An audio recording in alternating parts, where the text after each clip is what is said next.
Welcome to this explainer. You know that feeling, right? You spend hours, literally hours, crafting what you think is the absolute perfect message for your audience. You hit send, and then you just sit there, staring at your screen, hearing absolute crickets. You watch that open rate stubbornly refuse to clear 15%, and honestly, you start wondering if the email even went through, or if your entire audience has just completely ghosted you. It's incredibly frustrating. But today, we're diving into a fundamental shift that is going to completely change how you approach your audience and ultimately solve that exact problem. We're breaking down the core concepts of a framework known as the value loop. So let's just jump right in. Let's just shatter a massive illusion right off the bat, okay? The biggest email hack out there isn't actually a trick. Look, it's totally human nature to want a quick fix. We're all busy, we're all scrambling, so of course we fall for the promise of a shortcut. But if you've been desperately scouring the internet for some fancy psychological subject line, a secret A/B testing formula, or some magic copywriting phrase to fix your engagement issues, you can stop looking. Seriously, those are just band-aids on a much, much bigger wound. Sure, they might snag you one extra open today, but they do absolutely nothing to build a long-term, captivated audience. Which brings us to the ultimate mystery, really. What actually makes people want to open every single message you send? Think about the psychology of the modern inbox for a second. It's brutal. The average person deletes promotional emails in milliseconds. They're processing hundreds of subject lines a day, and their thumb is essentially running on autopilot, just swiping left and sending things to the trash without a second thought. So, what is the invisible force that actually stops that thumb in its tracks? What gets someone to bypass the delete button, pause their incredibly busy day, and actively click on your name in that crowded, chaotic space? Let's get into it. Section 1. The email marketing hack. It really boils down to this. You have to give them a reason to look forward to your emails. I know, it sounds almost too simple, but it's actually a profound behavioral shift.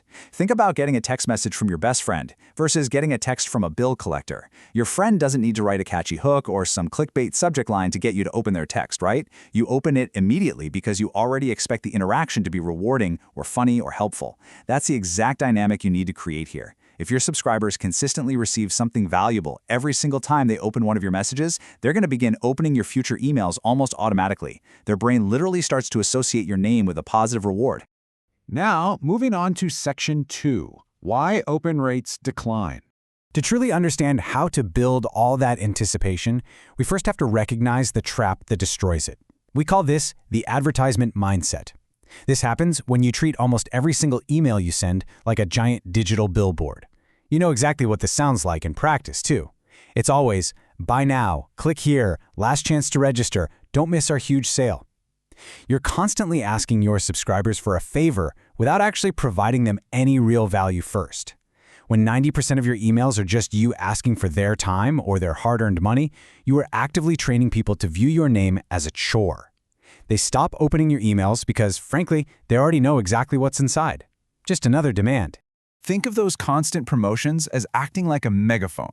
You're just standing there in their inbox making a ton of noise, shouting about what you want. And that creates avoidance. It pushes people away. Every single pitch just adds another layer of fatigue until they either hit unsubscribe or they just ignore you completely. But consistent value? That acts like a magnet. By shifting your mindset away from constantly taking and moving toward consistently giving, you create genuine anticipation. You stop pushing subscribers to ignore you, and you start naturally pulling them in.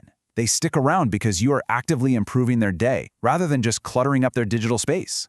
So how do we fix this? Section 3. Help before you sell.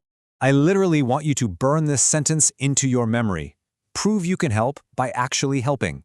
Seriously, this is the absolute fastest, most reliable way to build trust with any audience anywhere in the world. You do not build trust by loudly claiming to be the smartest person in the room. Let's say you're a financial advisor, okay? Don't just send an email telling people you're a wealth expert who can manage their portfolio. Nobody cares. Instead, send them a quick one-page guide on how to save $100 on their taxes this week. You roll up your sleeves and you actually demonstrate your expertise. You solve a tiny problem for them for free, and that proves you are more than capable of solving their massive problems when they actually hire you. So what does this actually look like in the real world? Here are 4 super quick, highly effective ways to deliver undeniable value in your messages. Number 1, give them a practical tip they can use immediately. Imagine sending a simple keyboard shortcut that saves a graphic designer 10 minutes a day. Super small, but instantly useful. Number 2, share a strategy that solves a common problem. For instance, you could send a 3-step framework on exactly how to negotiate a raise at work. You're directly addressing a real pain point there. Number 3, provide a link to helpful content, like a video or a guide.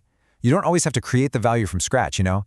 Curating the best industry news or finding a fantastic YouTube tutorial is incredibly helpful to a busy professional. And finally, number 4, share a lesson that moves them one step closer to their goal. Share a big mistake you made in your own career so they can avoid it.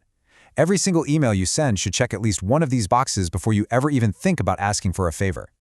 Let's tie it all together now in Section 4, Engineering Infinite Engagement. Ultimately, you are trying to plant a very specific internal monologue inside your reader's head. When they see your name pop up on their phone screen, you want them to immediately think, you know what? Every time I open one of these emails, I learn something useful.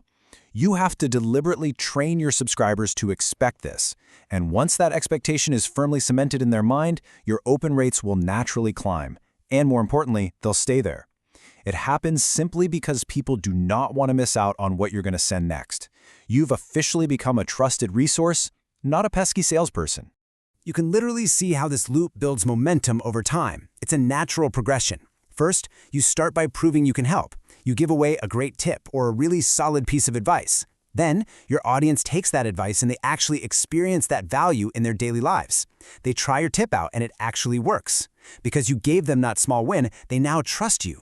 You didn't just talk a good game, you actually delivered. And guess what? When they trust you, natural sales follow. When you finally do recommend a product or a course or a service, they buy it. Selling becomes a completely natural, friction-free byproduct of the immense trust you have systematically built over weeks and months of just helping them first. So your ultimate goal here is a total ground-up transformation of your inbox presence. Think about that quick hit of dopamine you get when you open a genuinely helpful, really interesting email from someone you admire. Now contrast that feeling with the low-level anxiety and sheer annoyance of having to clear out dozens of promotional emails just to reach inbox zero. You want to transform your emails from being that annoying chore into a highly anticipated event. You want to be the one email they actively save to read over their morning coffee. As we wrap up this explainer, I really want to leave you with the absolute core thesis of this entire strategy. Listen closely. The best marketing isn't telling people you're an expert. It's proving it. Don't just tell people you can help them. Prove it by helping them first. Demonstrate your expertise by solving real, tangible problems long before you ever ask for a sale, a click, or a favor. And I'm going to leave you with this final, kind of provocative thought to really challenge how you operate. Go look at the last email you sent to your list. Pull it up on your phone or your computer right now and just read through it. Did it just tell them how great you are, or did it actually prove it by helping them? Answer that honestly, and you'll know exactly what you need to do tomorrow morning. Thanks so much for joining me to explore this incredibly powerful framework, and I will catch you in the next explainer.